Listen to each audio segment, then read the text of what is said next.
welcome back to this mini series with Chris. And episode 2 now is around turning this digital body language actually into buyer insight.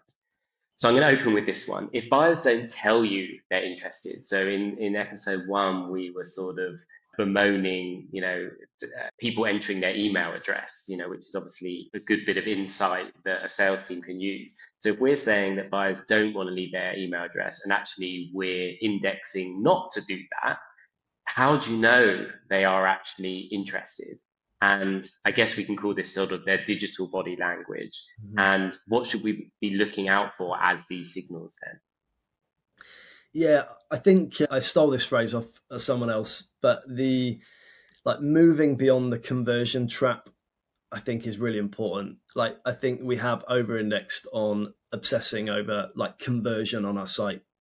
Slam as many book a demo buttons as we can, or email. Can we gate as much content and grab an email and then we've converted them? I think if we move away from that way too simplistic approach, then for me it's all about engagement. Now, some of that is anonymous engagement, and we're obviously going to come on to talk about how do we move that from anonymous into known. But I think from a real flow perspective, we're really looking at some of the engagement metrics. So what do I mean by that? Well, on a website, I'm much more interested in time spent on site. Can we reduce the bounce rate? Can we increase the number of pages, the depth of that visit? Can we get a visitor beyond just scrolling up and down the homepage and trying to figure out where they should go to landing on the right pages for them, consuming that information, spending some time on there. In our case, obviously, kind of consuming video content. So can we massively increase that engagement on our website? And then I think that also goes across other channels as well. Obvious ones, things like LinkedIn. Can we see that where they are more known, we are getting that level of engagement? They're interacting with our posts, our content. So I think it does start with it obsessing over engagement and the quality of that engagement first before we sort of then move on to, right, how do we then convert these people? Yeah, I totally agree. And I think a sort of tactic our end is trying to understand all the different types of signals. And Mm. then, as it's called in the industry, you signal stack on like what is a good signal and what is, a cold signal that's probably not worth going after. And obviously, Mm. website visit is a very powerful signal. And as you say, at Trumpet, for example, we then look at have they engaged with my content or Rory, my co-founder's content? Have they engaged with Yeah. Trumpet's content? Have they engaged around a digital sales room, maybe with a competitor? And you actually pull all of those signals together.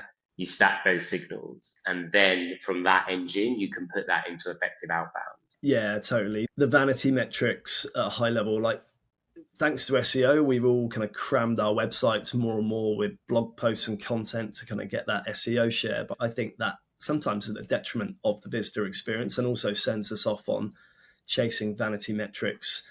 Yes, we might be getting some low intent volume of traffic to certain blog posts, but actually I'm much more interested in, what are the high intent pages? Are they on our product page, watching our interactive product demo to really understand what we do? Are they reading our case studies and trying to understand the value the product or service brings?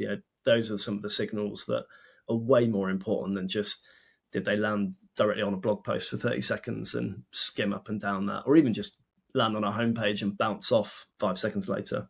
Yeah, so I guess it's like depth versus casual. And then naturally, a website visitor shouldn't just be counted as a website visitor. It's, as you say, like how deep is their intent based on the depth they're actually going on your site. Do you see that with the sort of real flow videos on sites?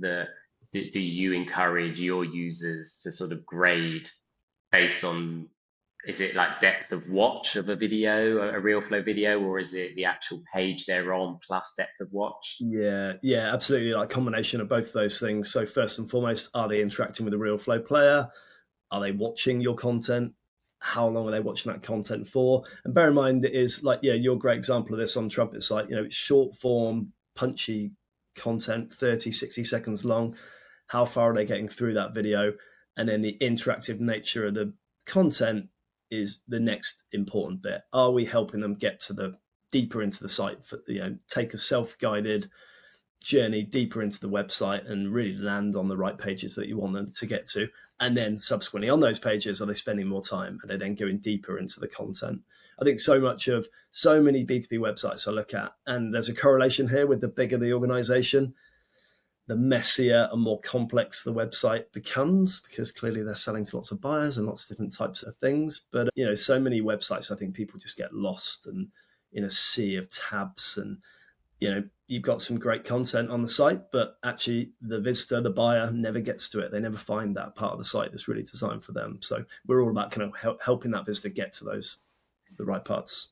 And how should a user sort of be tracking their website on the content that is, as you say, vanity content that's not there just to inform? Like, we're a big believer in education and all of that, but as you say, if they, find one of your blog posts, skim it, and then hop, like, you could say, okay, well, they've landed on that blog post, we're educating them, but then they've hopped and don't really care about trumpet. So, like, what's your advice on content that isn't just to inform, but also there to sort of track interest and convert them into, from a silent buyer into a potential, like, out in the wild buyer? Well, we've been thinking hard about the flow. The name of the company, Real Flow, is all about how do we help a visitor sort of flow through your website to find the right pages for them and allow them, buyer enablement, enable them to do that themselves. So we've been, over the last 6 months, with the more customers who are live, we're learning tons about